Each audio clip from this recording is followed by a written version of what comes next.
नमस्ते ओं गम गणपतये नमः स्वर्णलक्ष्मी नमस्ते अस्तु परब्रह्म स्वरूपिणी राज्यं देहि धनं देहि सर्वकामांच देहि मे స్వర్ణలక్ష్మి అమ్మవారు ప్రతి ఒక్కళ్ళకి చక్కగా బ్రహ్మ జ్ఞానాన్ని ఇవ్వాలని తద్వారా ప్రతి ఒక్కళ్ళు చక్కగా నవ్వుతూ హ్యాపీగా ప్రతి దాన్ని ఎంజాయ్ చేసే విధంగా ఉండాలని చెప్పేసి మనం అమ్మవారిని కోరుకుందాం. అంతేకాకుండా ప్రతి ఒక్కళ్ళకి చక్కగా రాజ్యం దేహి నాయకత్వ లక్షణాలని ఒక అధికారాన్ని పవర్ని అథారిటీని అమ్మవారు ఇవ్వాలని, అలానే ధనం దేహి ప్రతి ఒక్కళ్ళకి విపరీతమైన ధనం ఇవ్వాలని, ఎక్కడుంటే అక్కడ ధనం ఉండాలని, ఆఫీసుల్లోనూ బ్యాంకుల్లోనూ ఇళ్లల్లోనూ ధనం శుభ్రంగా నింపుకొని ఉండాలని చెప్పేసి, అంతేకాకుండా సర్వకామార్థ సిద్ధి అనుకున్న పనులన్నీ అనుకున్న విధంగా అమ్మవారి ఇమ్మీడియట్లుగా నెరవేర్చే విధంగా మన అందరినీ ఆశీర్వదించాలని, అందరూ చక్కగా ఉండాలని చెప్పేసి అమ్మవారికి నమస్కారం చేసుకుంటూ, దానికి ముందుగా గణపతిని మనకి ధనాకర్షణ శక్తిని ప్రతి ఒక్కరికి ఇవ్వాలని చెప్పేసి మనం కోరుకుందాం. ఈరోజు టాపిక్ మనం చూసుకుంటే గురువు మారుతూ ఉన్నారు. ఎప్పుడు మారుతూ ఉన్నారు? జూన్ 2వ తారీఖున గురువు మారుతూ ఉన్నారు. అయితే ఏంటి, నాకు లాభం ఏంటి, గురువు మారితే ఏంటి, దానివల్ల నేను నాకు అసలు ఏంటి అని మనం ప్రతి ఒక్కళ్ళు ఆలోచించుకుంటూ ఉంటాం. గురువు వచ్చేటప్పటికి 5 రకాల 6 రకాల ముఖ్యమైన పనులు చేస్తూ ఉంటారు. గురువు చాలా రకాల పనులు చేస్తుంటారు. ముఖ్యమైనవి మన ఇండివిజువల్ లైఫ్లో మనకి ప్రభావం చూపించేది ఫస్ట్ వచ్చేటప్పటికి ధన సంపాదనలో ఐశ్వర్యం కావాలంటే గురువు యొక్క అనుగ్రహం మనకు ఉండాలి. రెండోది సంతానం, పిల్లలు చక్కగా ఉండాలి, వాళ్ళు చదువుకోవాలంటే గురువు యొక్క అనుగ్రహం మనకు ఉండాలి. తర్వాత మనకి జ్ఞానం, అద్భుతమైన జ్ఞానం మనకు ఉండాలి. ఓకే, మనం చేసేది మంచినా చెడునా దాని గురించి లోతైన అవగాహన ఉండాలి. మనం చదువుకున్న జ్ఞానం మనకు ఉపయోగపడాలంటే గురువు యొక్క కృప మనకు ఉండాలి. అంతేకాకుండా ధర్మచింతన, మనం ఫాలో అయ్యేది కరెక్ట్ మార్గంలో ఉన్నామా, లేదంటే సన్మార్గంలో ఉన్నామా, లేదంటే తెలవకుండా వేరే మార్గంలో ఉన్నామా, రాంగ్ గైడెన్స్లో ఉన్నామా, రాంగ్ ఇన్ఫ్లుయెన్స్తో ఉన్నామా, ఇలాంటి యొక్క అన్ని విషయాలు మనకి గురువు ద్వారానే తెలుస్తుంది. ధర్మచింతన అంటారు. అంతేకాకుండా దైవభక్తి, టీచింగ్, ఇలా రకరకాల విషయాల్లో బంగారం, జ్యువెలరీ మనకి ఎలా ఉంటుంది ఏంటి, ఇలా ముఖ్యమైన యొక్క అంశాలు ప్రతి ఒక్కళ్ళ జీవితంలో గురువు మారటం ద్వారా మనకు ప్రభావితం చేయబోతుంటుంది. ఇది అయితే ఈ గురువు మార్పులో ఇంకా 2-3 ముఖ్యమైన ఇంపార్టెంట్ పాయింట్లు తెలుసుకోవాలి. ఫస్ట్, గురువు మిథున రాశిలో నుంచి కర్కాటక రాశిలోకి మారుతూ ఉన్నారు. ప్రతి సంవత్సరం గురువు ఒక్క రాశిలో తిరుగుతూ ఉంటారు, సంచారం చేస్తూ ఉంటారు. మిథున రాశి సక్సెస్ఫుల్గా 1 ఇయర్ అంతా కంప్లీట్ చేసుకొని ఇప్పుడు వాళ్ళు కర్కాటక రాశిలోకి వెళ్తున్నారు. అయితే కర్కాటక రాశిలోకి 12 సంవత్సరాల తర్వాత వచ్చి ఉన్నారు కాబట్టి ఈ యొక్క కర్కాటక రాశిలో గురు సంచారం చాలా ముఖ్యమైనది. ఎందుకంటే కర్కాటక రాశిలో గురువు ఉచ్చ స్థానంలో ఉన్నారు. మంచి చక్కగా ఈ సంవత్సరం అంతా పిల్లలు ఎవరు పుట్టినా కానీ వాళ్ళకి గురువు జాతకంలో వచ్చే స్థానంలో ఉండి మంచి యోగ్యతను ఇస్తూ ఉంటారని మనం చెప్పుకోవచ్చు. సో ఈ యొక్క ఉచ్చ స్థానంలో ఉన్న గురువు సంపూర్ణమైన ఫలితాన్ని, చక్కటి ఫలితాన్ని ప్రతి ఒక్కరికి ఇస్తూ ఉంటారు. అయితే వాళ్ళ యొక్క ప్రభావం 12 మనుషుల మీద ఉంటుంది. ఈ మనుషులందరూ 12 రకాల రాశులుగా విభజించడం జరిగింది. కొన్ని రాశులకి, చాలా వరకు రాశులకి అనుకూలంగాను, కొన్ని రాశులకు ప్రతికూలంగాను, కొన్ని రాశులకి సామాన్యంగాను ఉండే అవకాశం ఉంటుంది. ఇప్పుడు మనం గురువు ప్రతి ఒక్కళ్ళ రాశులకి మేష నుంచి మీన వరకు ఎలాంటి ఫలితాన్ని ఇస్తూ ఉంటారు, ఆ ఫలితాలను మనం ఎలా ఎంజాయ్ చేయొచ్చు, ఇన్ కేసు ఫలితాలు కనుక సరిగ్గా వాళ్ళకి అనుభవంలోకి రాకపోతే ఏం చేయాలి, అలానే కొన్ని రాశులకి ఖచ్చితంగా ప్రతికూలమైన పరిస్థితులు ఉన్నాయి, ఎలాంటి ప్రతికూలమైన పరిస్థితులు ఉన్నాయి, వాటిని తప్పించుకోవడానికి మనం ఎలాంటి పరిహారాలు చేసుకోవాలి అనేది కూడాను 12 రాశుల వైజ్గా ఆ రాశికి ఎలాంటి ప్రభావం ఉంటుంది, దానికి మనం ఎలాంటి పరిహారాలు చేస్తే చక్కగా ఉంటామో కూడా మనం ఈ వీడియోలో మనం చక్కగా తెలుసుకుందాం. ఇప్పుడు మిథున రాశి మనం చూస్తే, మనం ముందుగా చెప్పుకున్న ప్రకారంగా గురువు బాగా అనుకూలించే, బాగా మంచి చేయబోయే గ్రహం రాశి ఏదైనా ఉందంటే మిథున రాశిని మనం గమనించుకోవాలి. మిథున రాశి వాళ్ళకి 2వ స్థానంలో కర్కాటక రాశిలో ఉచ్చ స్థానంలో గురువు ఉండటంతో అద్భుతమైన రాజయోగం. వీళ్ళకి వచ్చే 1 ఇయర్ ధన ప్రవాహం చాలా బాగుంటుంది, కుటుంబం చాలా బాగుంటుంది. అంతేకాకుండా మీరు కష్టపడిన సంపాదన ప్రతిఫలానికి చక్కటి ప్రతిఫలం వచ్చే ఒక మంచి సంవత్సరం అని మీరు చెప్పుకొని అనుకోవాలి.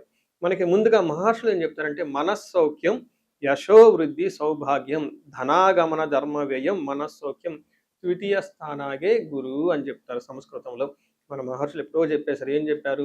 ఈ కర్కాటక రాశి, మిథున రాశి వాళ్ళందరికీ 2వ స్థానంలో గురువు ఉండటం వల్ల మనస్సౌఖ్యం, మనసంతా చాలా కంఫర్టబుల్గా లగ్జరీగా ఉంటారు.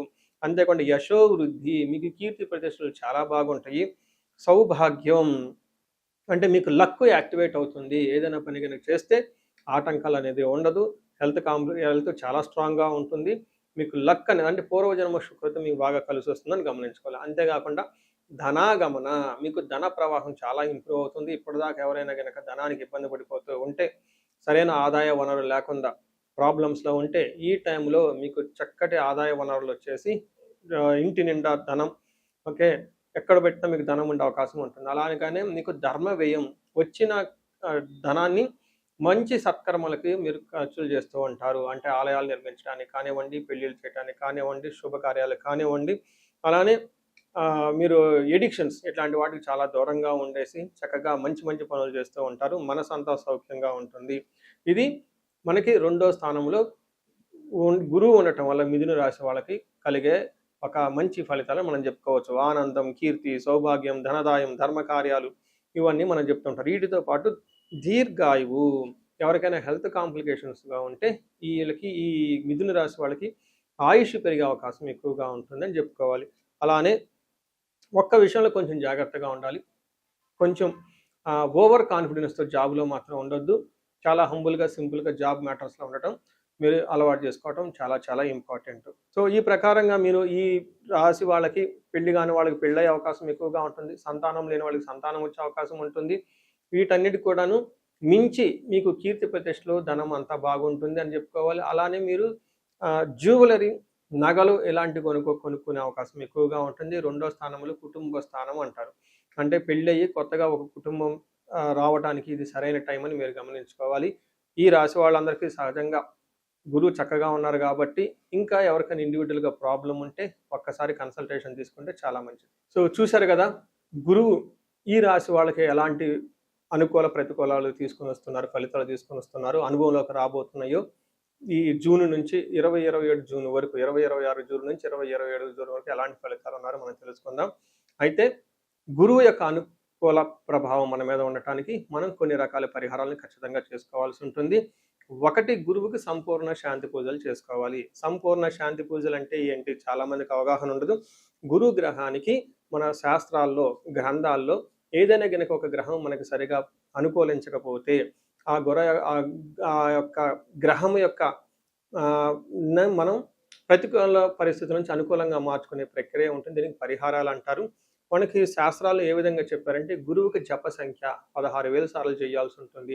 అధిదేవత, ప్రత్యధి దేవత ఇంకొక 3,000, 2,000 సార్లు చేయాల్సి ఉంటుంది. గురుగ్రహానికి ఇటు అటుగా ఒక 20,000 సార్లు జపం చేయాల్సి ఉంటుంది. అలానే గురుగ్రహానికి తర్పణం చేయాల్సి ఉంటుంది. గురుగ్రహానికి దానం చేయవలసి ఉంటుంది. గురుగ్రహానికి హోమం చేయవలసి ఉంటుంది. ఇలా ఈ 4 రకాల ప్రక్రియలను ఎవరైతే చేస్తారో గురుగ్రహ సంపూర్ణ శాంతి పూజలు అంటారు. అయితే ఇండివిజువల్‌గా వాళ్ళు చేసుకోవటం కష్టం కాబట్టి సద్బ్రాహ్మణుల్ని, దేవాలయాల్లో ఉన్న పండితుల్ని లేకుంటే గురువు యొక్క మంత్రాన్ని తీసుకొని వాళ్ళు కొన్ని లక్షల సార్లు, వేల సార్లు ఉపాసన చేసి చక్కగా సాధన చేసిన వాళ్ళ దగ్గరికి వెళితే ఆ మంత్రం వాళ్ళ ద్వారా సిద్ధించి గురువు యొక్క అనుకూలం మీకు అనుకూలంగా ఉంటుంది. ఇది కాకుండా గురువుకి సంబంధించిన దేవాలయాలు అంటే మేధా దక్షిణామూర్తి కానివ్వండి, లేదంటే హయగ్రీవ సంబంధించిన దేవాలయాలు చక్కగా విజిట్ చేయటం చాలా మంచిది. ఇంకా ముఖ్యంగా గురు గ్రహం యొక్క శాంతికి మీరు ఆశ్రమాలు చక్కగా విజిట్ చేయొచ్చు. భగవద్గీత, పురాణాలు, వేదాలు, వేదాంతాలు ఇలా యాన్షియంట్ స్క్రిప్చర్స్ పురాతనమైన గ్రంథాలను తెలుసుకొని అర్థం చేసుకుంటే చాలా బాగుంటుంది. గురుగ్రహ శాంతి గురించి ఇంకొకటి ముఖ్యమైనదంటే మీకు చదువు చెప్పిన గురువుల్ని వాళ్ళ దగ్గర ఆశీర్వాదం తీసుకోవడం చాలా ఇంపార్టెంట్. సాధువుల్ని తర్వాత మీ ఇంటికి ఎప్పటి నుంచో అనాదిగా ఉన్న పురోహితులు, బ్రాహ్మణులు వాళ్ళు మీకు మంచి చెడు చెబుతుంటారు. అలాంటి వాళ్ళని మీరు సత్కరించడం, గౌరవించటం, వాళ్ళకి దక్షిణలు ఇవ్వటం ఇవన్నీ చేస్తే గురువు యొక్క గురు గ్రహం యొక్క అనుకూలం మీకు అనుకూలంగా ఉంటుంది. గురువులకు సంబంధించిన దత్త చరిత్ర చదువుకోవటం ఇంకా చాలా బాగుంటుంది. ఇంకా మీరు ఆశ్రమాలలో కనుక కొన్ని రోజులు కనుక టైం స్పెండ్ చేయగలిగితే అక్కడ యోగా చేయటం, మెడిటేషన్ చేయటం ఇవన్నీ చేస్తూ ఉంటే గురు గ్రహం యొక్క బలం పెరిగి ఇప్పటిదాకా మనం చెప్పుకున్న పరిస్థితుల్ని చక్కగా ఇంకా మంచి అద్భుతమైన రిజల్ట్ వచ్చే అవకాశం ఉంటుంది.